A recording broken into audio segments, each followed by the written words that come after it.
I love the mix of the Centre Court festivals because, of course, we get the views of senior staff, all of the thoughtful, whether it's curriculum, how they look to sort of position the program and give this transformational experience.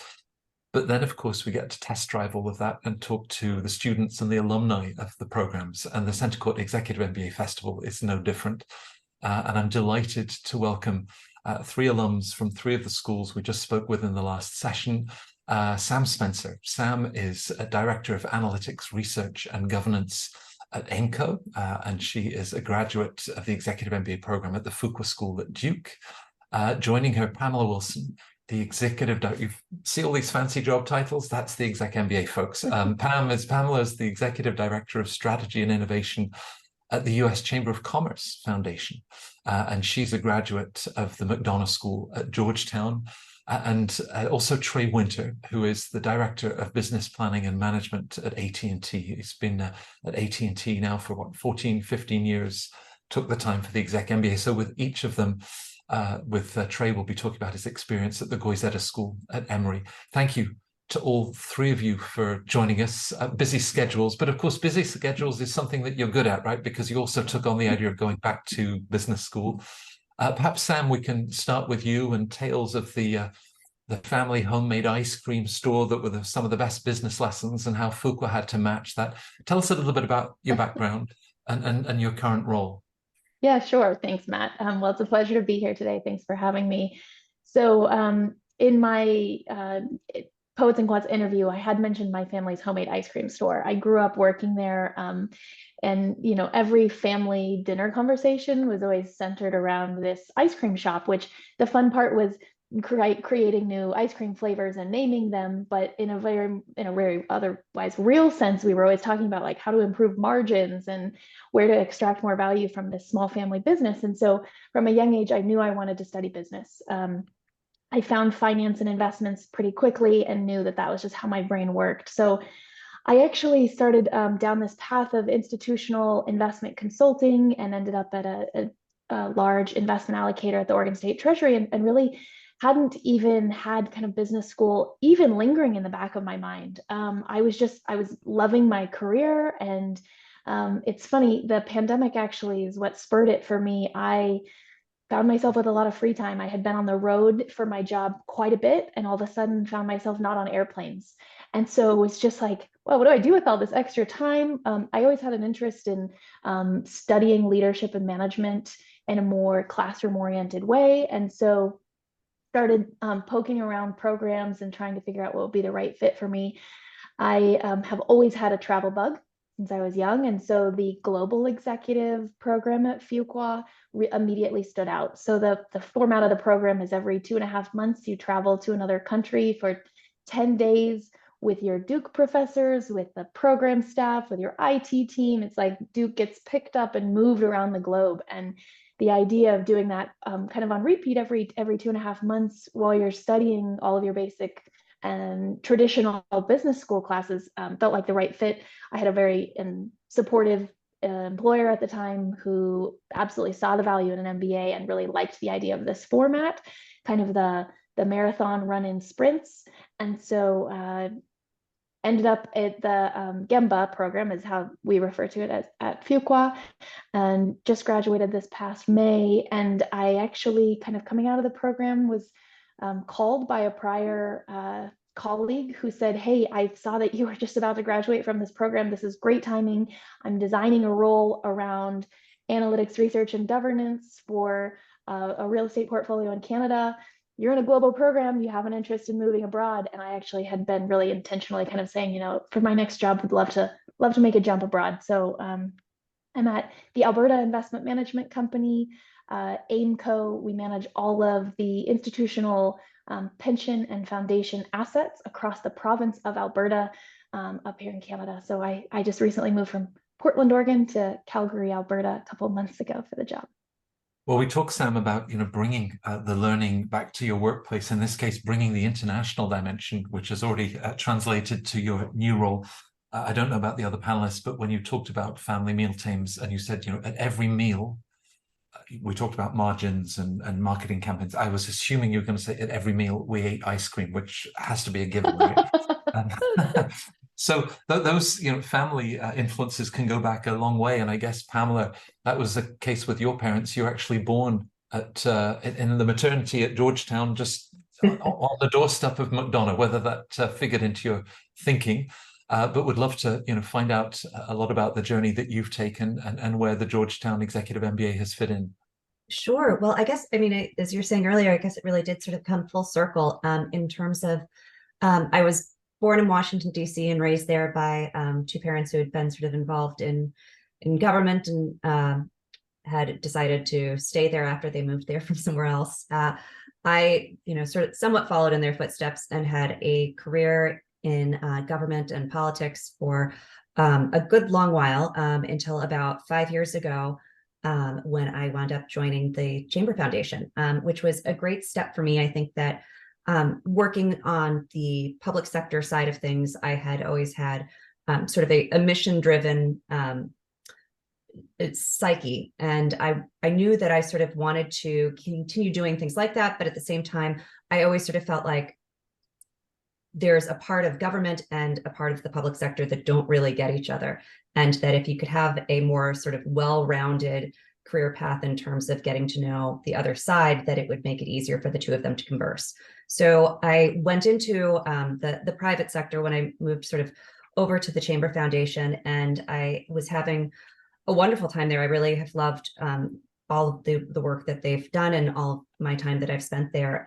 But I did feel like I had sort of reached a point in my career where I was trying to figure out my next steps, and I felt a little bit stuck.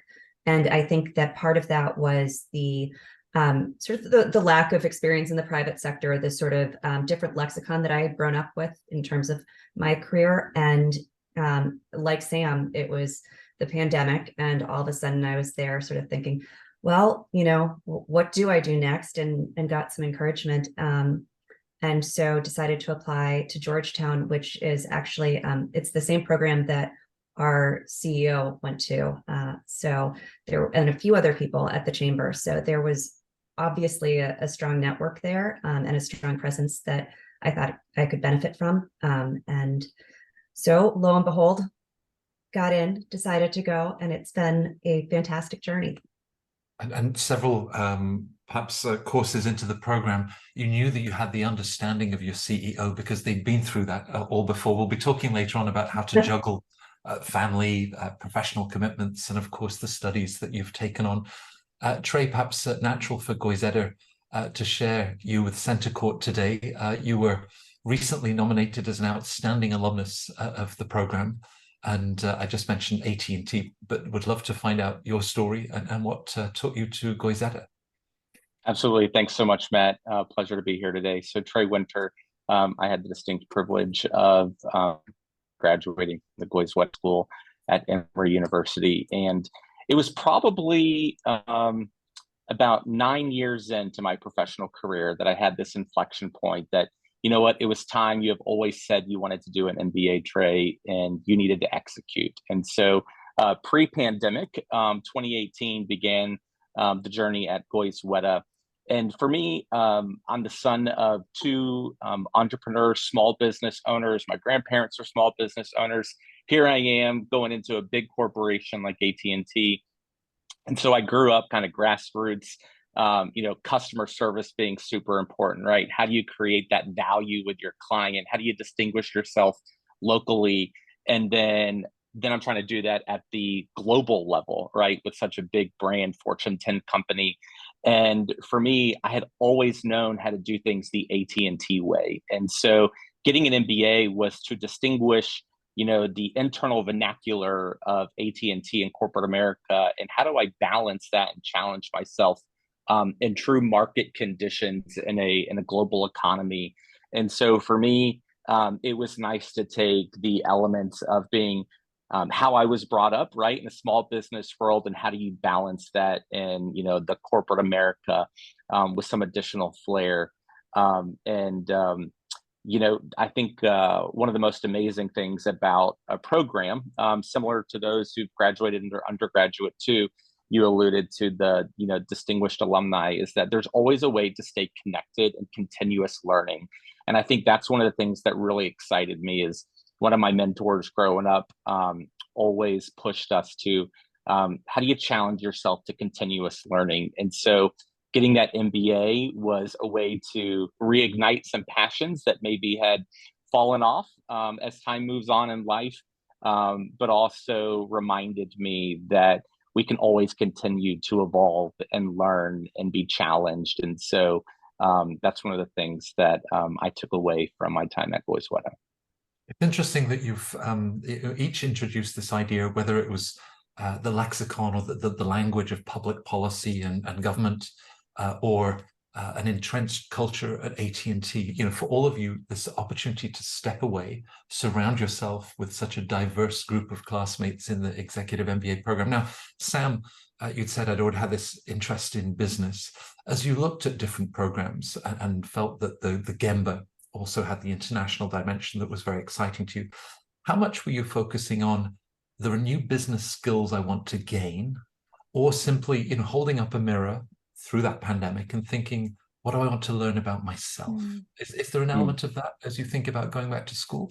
Absolutely. And I should clarify, you know, for my role, so I'm a director for the real estate team specifically. So at AIMCO, you know, the money is pooled together, it's allocated across multi-asset portfolio, and I'm you know, really responsible for the analytics, research, and governance of the real estate arm. And I've always been in real estate, so I'm a private markets person. And when I was looking at MBA programs, there are really strong real estate programs out there. So many of the people I work with on a day-to-day basis have gone to those real estate programs. But in a lot of those instances, they went earlier on and they kind of weren't really looking to accomplish that same kind of executive fit in their career arc. And so for me, when I was looking at, you know, what are the real kind of areas that I'd like to grow in this next few years, if I'm going to take this time to pursue a degree, what's the most meaningful? There was kind of two pieces of the equation for me that I was really thinking about. The first was, you know, I was roughly, I think, the same as Trey, 9 or 10 years into my career. Yeah, roughly. And was thinking, you know, let's ensure that this is the path I want to stay on. Let's do the broad, diversify my exposure, pick my head up and look across the horizon and make sure this is definitely where I want to stay for the rest of my career. So that was part of it. And then the second piece was very leadership and kind of more managerial oriented. I kept thinking to myself, you know, the long-term roles that I see on my horizon, they're going to have elements of leadership or management that I am not completely confident in today. And I want to be in an environment where I am able to kind of like stress test all of my skills and learn in a really kind of dynamic and challenging way. So the leadership piece is also very meaningful. And in these executive programs, you're sitting alongside people who are already in those types of roles. And so you're equally learning from your professors and your peers. And I think that was a very appealing part of this to me. You know, within my first term, had identified a few people who were like, someone was managing a 200-person team at Google. Someone had just left a 20-year career of managing people, and it was finding those people and creating those relationships where I could learn from them in the classroom and out as well. It's important in my decision-making process. Yeah. And in that decision-making, Pamela, you'd sort of said, well, you know, I'd reached this point, in a sense, was looking for change. I don't know, had you considered other graduate programs? There was the full-time MBA option. What was the thought process as you thought about what would stimulate you and what you would really enjoy? Well, sure. I don't think I really gave thought to a full-time program. For me, I was probably a little further out in my career, and I just didn't think that, you know, that was the right fit for me, that I could really take the time away to do that. So I was definitely only looking at executive programs. I'll say I applied to 2 programs. I'm not going to mention the other one because I don't want to, like, you know, poo-poo any other one, and it would have been a great school. What I'm happy about with Georgetown was that the other one that I was looking at was, I think, like every 3 weeks or like once a month or something like that. With Georgetown, it was every other weekend. You went all day Friday and Saturday. And for me, that was it wound up being a huge component. just the regular sort of intervals of check-ins, the fact that it was local, and the fact that so many people, as I mentioned before, that it really has a very strong network within DC, which is, even though I was looking to sort of change before I went in, I knew that I still wanted to stay in the DC area. I do sort of have a deep background working at, sort of this intersection of government and business. But yeah, I think that probably the network aspect is what really drew me in to that. But also having a very understanding work environment that was able to that understood it very well. Yeah. Well, we'll look at that work-life balance and how you juggle all of that. Just Trey, perhaps picking up on your comments of new stimuli beyond AT&T. We look at the business world, whether it's artificial intelligence and the impact of ChatGPT, the future of fintech. I mean, everything is evolving, everything is changing. Is it a great opportunity to sort of go back and just be exposed to the latest thinking and even ways of thinking that will, ensure that you sort of adapt and, manage the rest of your career? Yeah, absolutely. I mean, I think that's one of the things that you get out of going back to school, right? So for me, I was a business undergraduate, and I was very familiar with macroeconomics, microeconomics, finance, accounting, the basics that you go through in your undergrad. But then again, when you immerse yourself into the corporate world, you're not utilizing that, right? Sometimes it's muscle memory and you're recalling on it, or you have enough to be dangerous, but you're not the expert in the room. And as technology is evolving and as we are evolving, as consumers' buying patterns or the economy is changing, right? You have to learn and adapt, right? The constant steady of life is not going to get you through perhaps the next challenge unless you invest. And so I think that's one of the things about finding the right institution as you go pursue the next chapter of an MBA is so important, because if you are interested in technology, right, where's that intersection of technology and business? Or analytics is huge right now, right?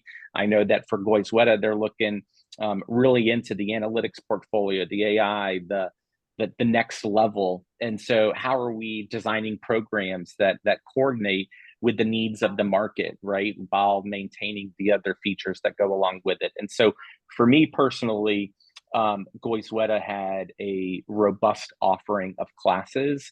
And I think that's one of the things that I liked about the selection for them, for me personally, was you had your set core classes, but then you were able to choose your electives. And I'm sure that's not unique to Goizueta, but it allowed me to invest where I wanted to enrich myself, right? And so for anyone who's considering an MBA, I think that's really personal to just pause and reflect and say, where do I want to be 2 years later, right? Where am I a little weak today where I want to be a little bit stronger? And then find that balance in the culture and the program and the school, but make sure that they're offering you what you want to walk away with. And you got to ask yourself those tough questions up front. Now, Trey, I'm not going to call into question. I'm sure that you were a very diligent marketing undergrad down in Florida. But just going back to school, was there a sense, compared to being, 19 or 20 years old, wow, learning's a privilege. This really is wonderful to be able to go back to school? Absolutely. But I'm not going to lie, self-doubt kicks in, right? Like, oh my gosh, can I do this? Everyone else I know that has an MBA is doing all these other things, and you're like, can I do it?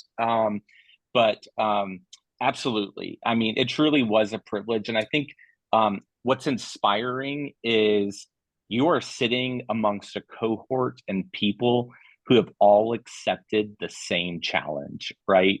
And so the saying of iron sharpens iron is so true, because there was nothing more enjoyable than being in the classroom, doing a case study, and someone read it one way and someone interpreted it a different way. And you challenged each other on the thought process, on the analytics. It was kind of like getting to do all my favorite childhood things of like I want to be a forensic scientist. No, I want to be the police. No, I want to be the business person, because you're breaking everything down and looking at it from different perspectives. And there wasn't just one answer.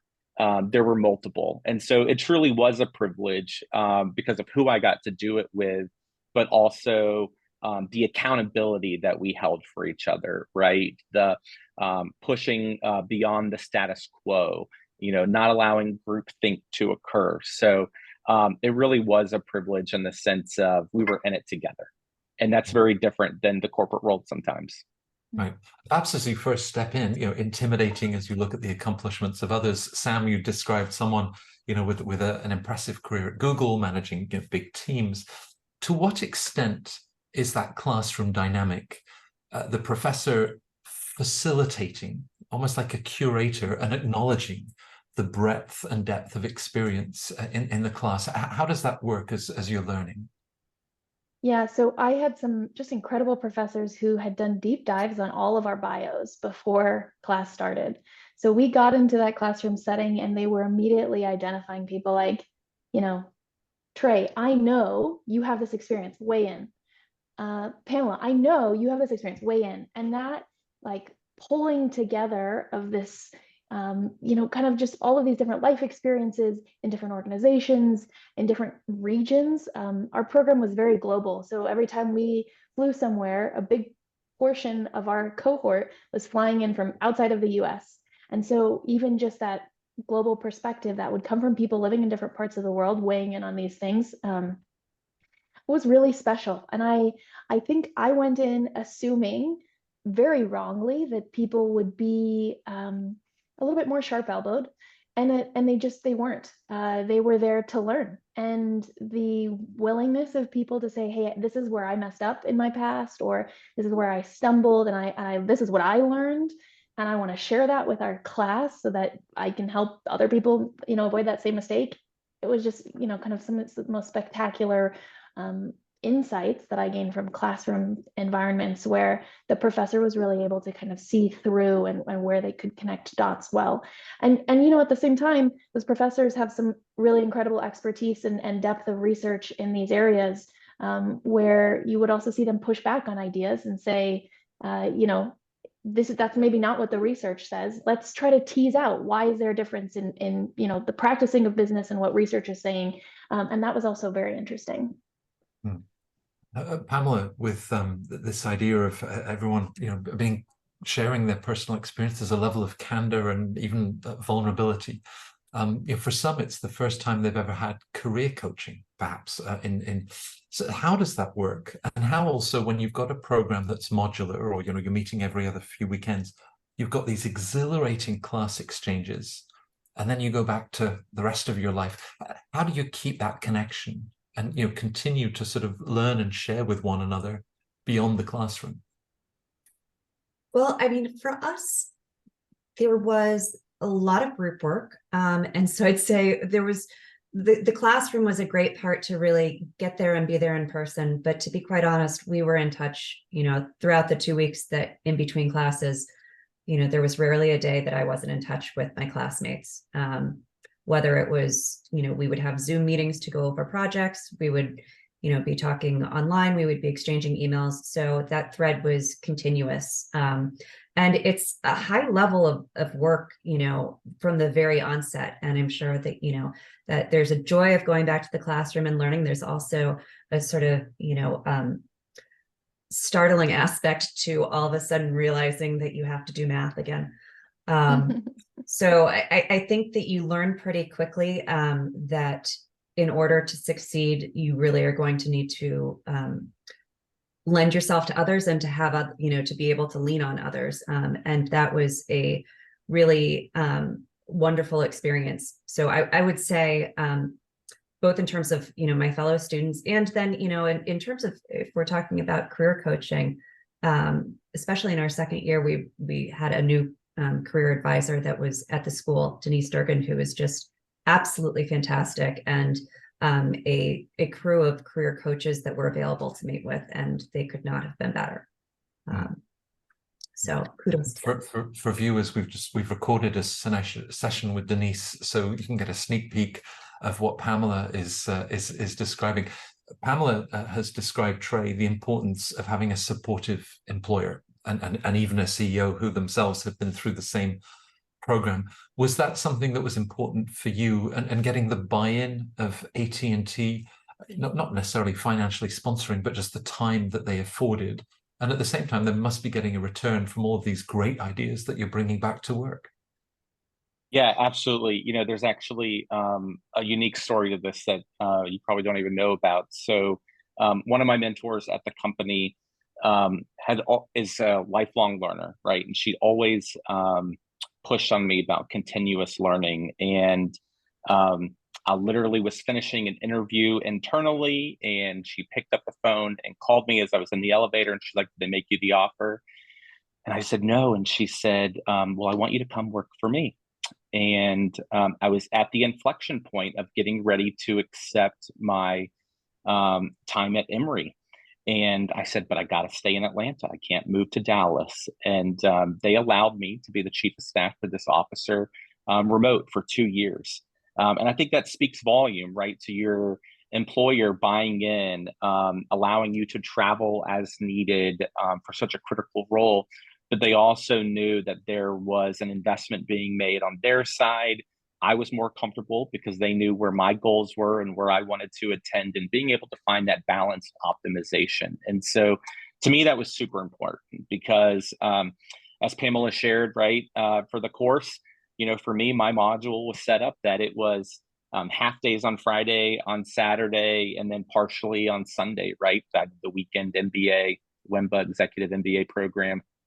And so for me, being able to not have to take PTO on that Friday and just have the time off, and that mutual understanding was super beneficial, because then I knew that I still had my personal time to refresh and recharge or escape, and not feel like I had to sacrifice my own time for a dual investment that both myself and the company were going to be yielding. So I think it's super important for anyone to be open, have the conversation, discuss it with your employer, make sure that it's a good match. And then, yes, there can be some financial benefit from the employer to assist in tuition if they offer that. Yeah, and this work-life balance, I mean, Sam, unusually, well, we've certainly got a very gender-balanced panel for this session.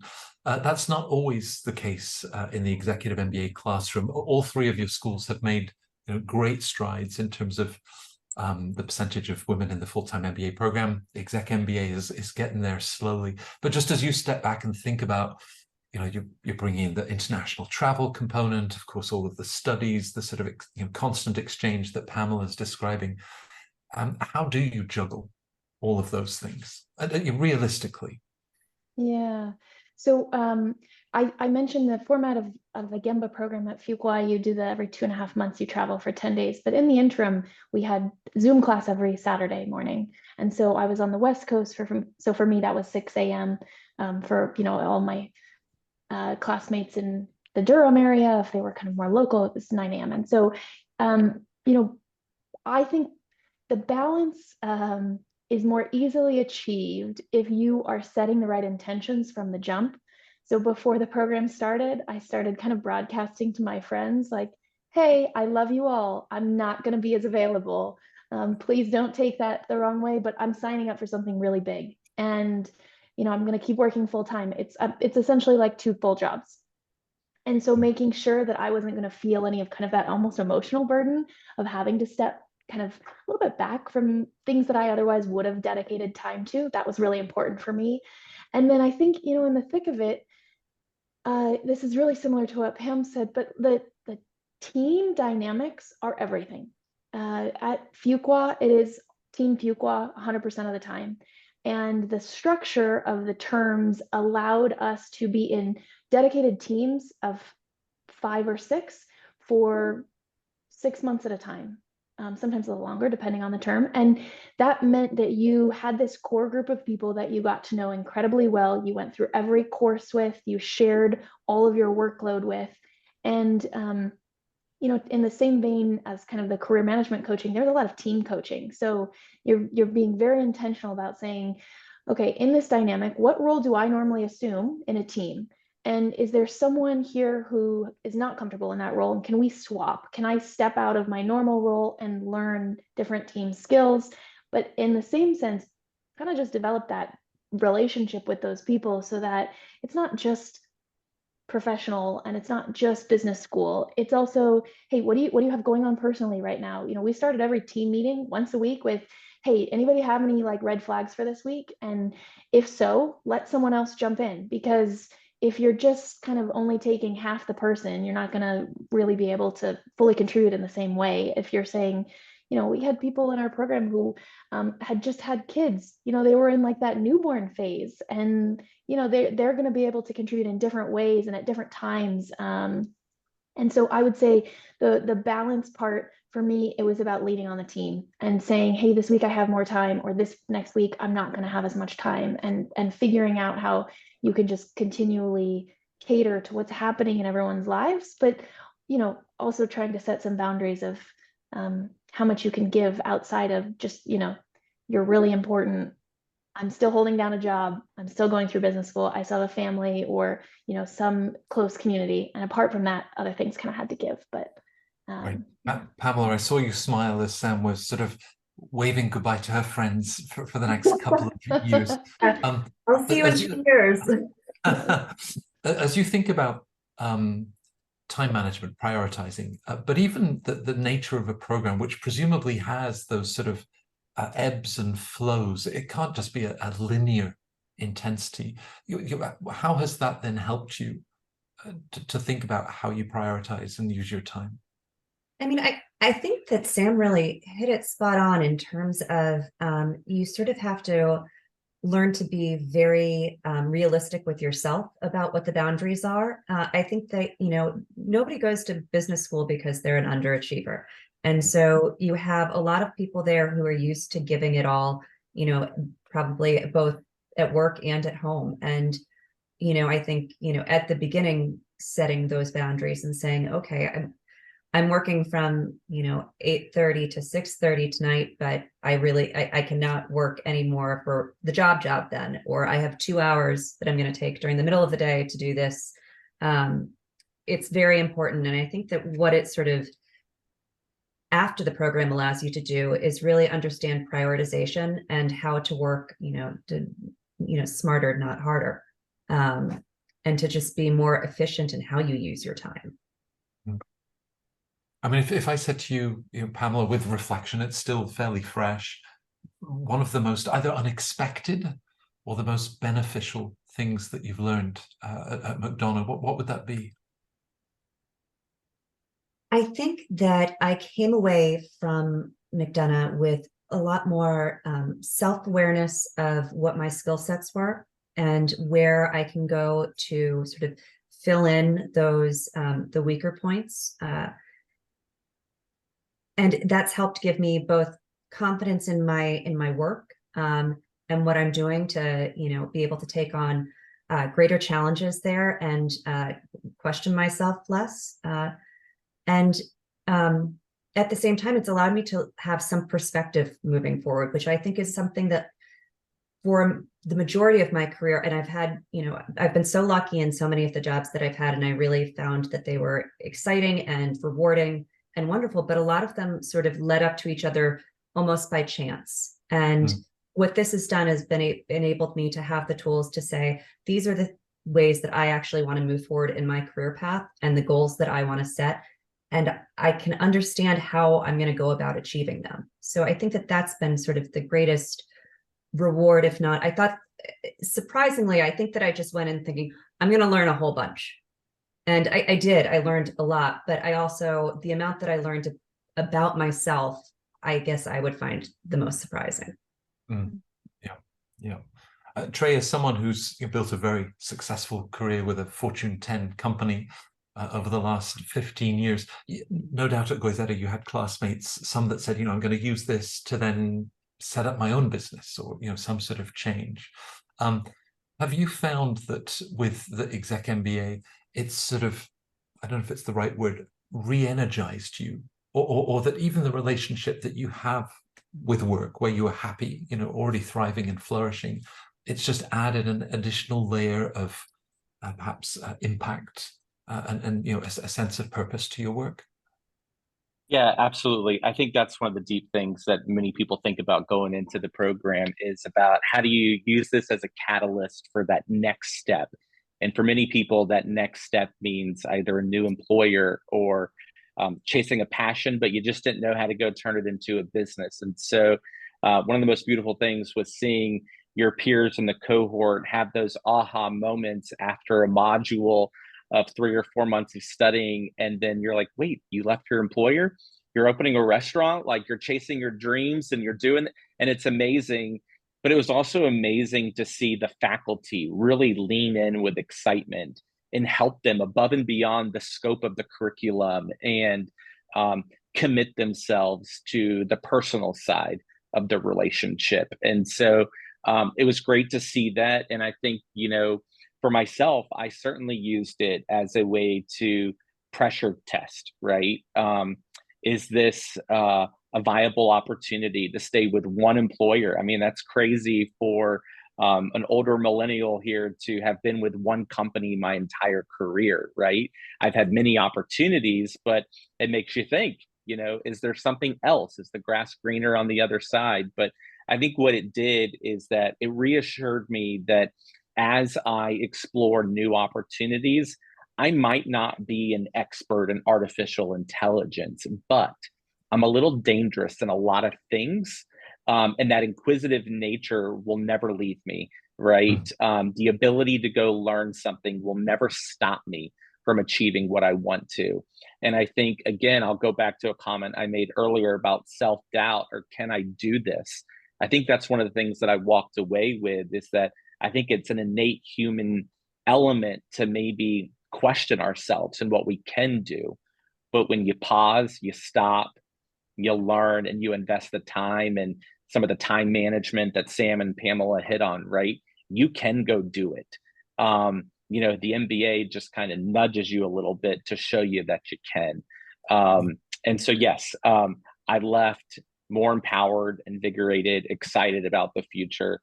But also, I would say more confident that I can be in charge of my career and where I want to take it and follow my passions in life.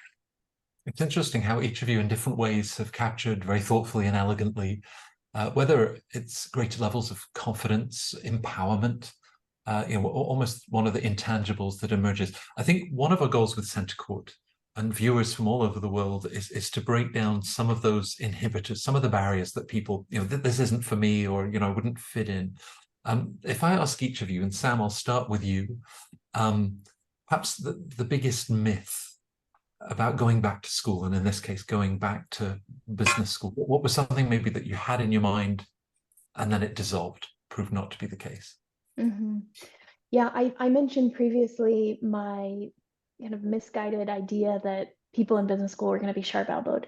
I think maybe the second half of that was that there is a certain profile of person that goes to business school, and that just thankfully was proved so wrong for me so quickly.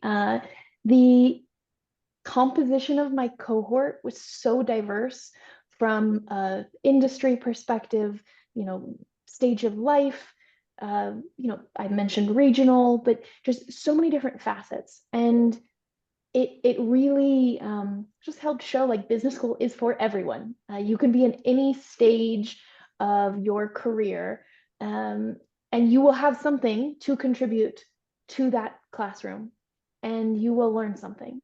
It is a two-way street, and it is just this incredible environment where, actually as soon as the program ended, I missed the conversations that I had immediately, because there hasn't been really any other place or space in my life where after class you're going and you're getting a meal and you sit down with people and you start talking about, it could be something that just popped up in the news, it could be some content from class, and the perspectives are just naturally so different because you don't all work at the same company, you're not all living in that same place.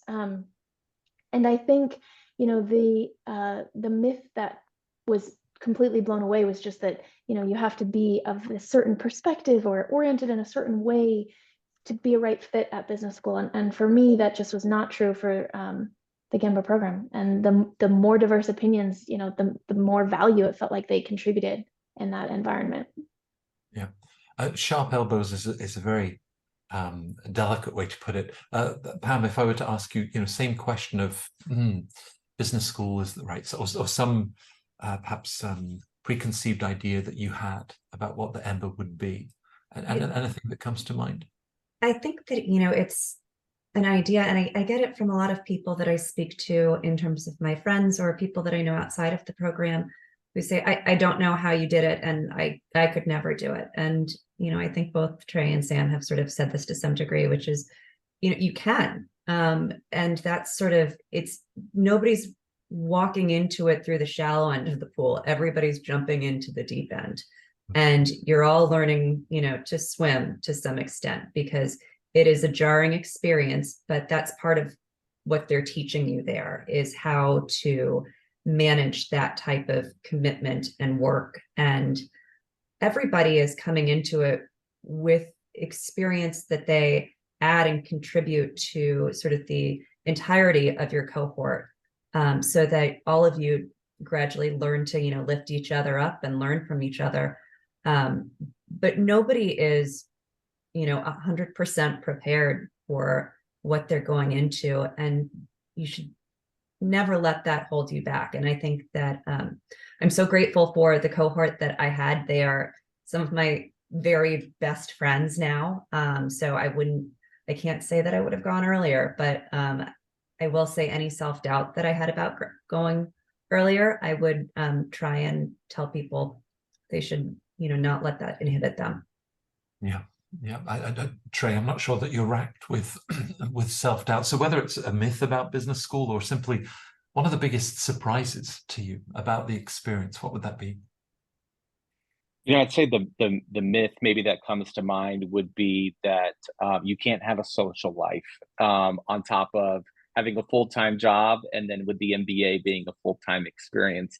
And I'll parlay that with one of the best surprises is the relationships that you walk away with, right? And I think Sam mentioned on the front end, you know, she had shared with her friends like, hey, I'm about to go embark on this adventure. And I did the exact same thing with mine. And my friendship philosophy in life is, you know, less is more. And so those who really are my core group were super supportive, and some of them had already gone and achieved this milestone in their life, that it was great to have them as a support group in my inner circle. But one of the most amazing things was how that circle grew and expanded, because after class, being able, hey, look, I know it's 6 o'clock and you want to go back to your wife or your husband or see your kids or tuck them in, but let's go grab that dinner and be social, or go grab that drink. Or, you know, we used to get up on Saturdays at 6:30 and go running at Stone Mountain, which is like 30 minutes away from the Emory campus or around the campus. Go run. We'd shower at the facility and then go to the classroom, right? You create these new bonds and memories. And so you can have a social life. You can do it all. You just have to optimize when you can do it all, right? It's not going to be every day. It's not going to be every weekend. You know, you got to work a little smarter, right, in terms of time management, or outsource some things in your life.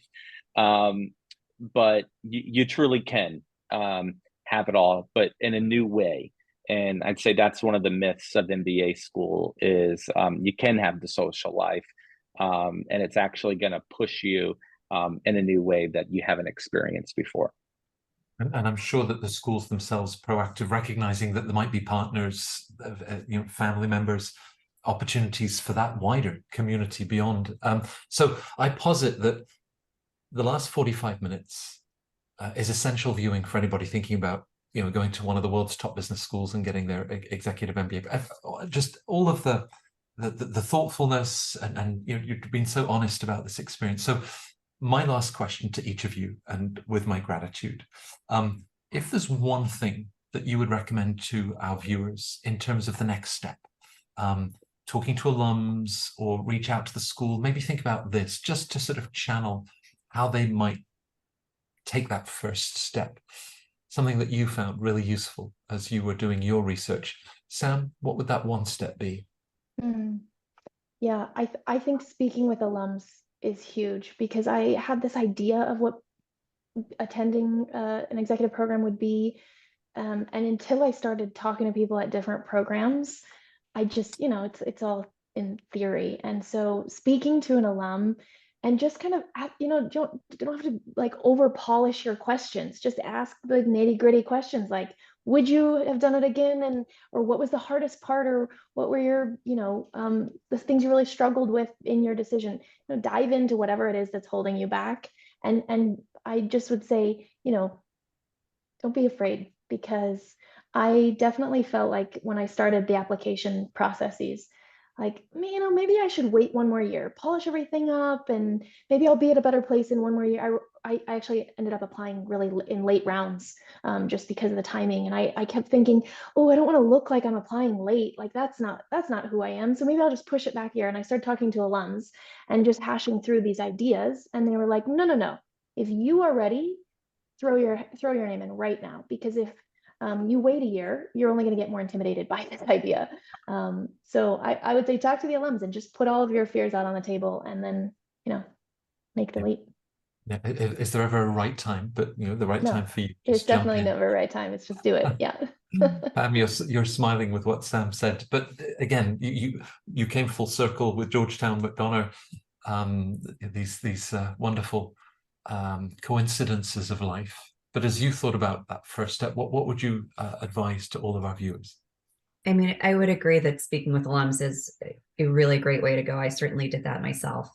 One of the things that I did a couple of times while I was at Georgetown was host interested students who were thinking of applying. And I think that's actually a pretty great way, if you can swing it, to actually go and check out a class and see what the feel is. So I don't know, what the process is at all schools, but it does seem that McDonough made it pretty easy for those who are interested to come and check it out. And of course, if you can be up at 6 o'clock on a Saturday morning, Trey, you can go running with the students and hear it live from them. But for you, what was particularly helpful, and you would sort of counsel anybody, check this aspect of the program out? Yeah, absolutely. I think for anyone who's looking to do this, you got to be honest with yourself first, right? You got to just say why. Why am I doing this? Write it down and use that as your guiding light, right? To what you want to accomplish and making sure that it's the right home for you. And I'll echo, Pamela, I went and shadowed a class, and it was in that moment that I was sitting there that I was like, okay, this is my learning style, right? Like I can't wait to be here every Saturday and hear this professor. And so for me, that was the final reassurance. And yes, I had spoken to alums, and some of my good friends had gone through Goizueta, and they helped to champion through the process. But invest in the process is what I'd say. Ask the why and then invest. And like any good thing in life, you'll know when it's going to be that home experience for you. Well, if you've shared this panel with us live, or you're catching this later on YouTube or another channel, my conclusion is that this is essential viewing. I think all three have brought together so many perspectives, both the doubts, the uncertainties, but of course the ringing endorsement of what it's done at a personal and a professional level. So I can only thank each of you, Sam, Pamela, Trey. Thank you for joining the Centre Court EMBA Festival. Good luck with next steps. I'm going to enjoy following them, and of course try some of those new flavors of ice cream. Thanks for having us, Matt. Thank you. Wonderful. Thank you.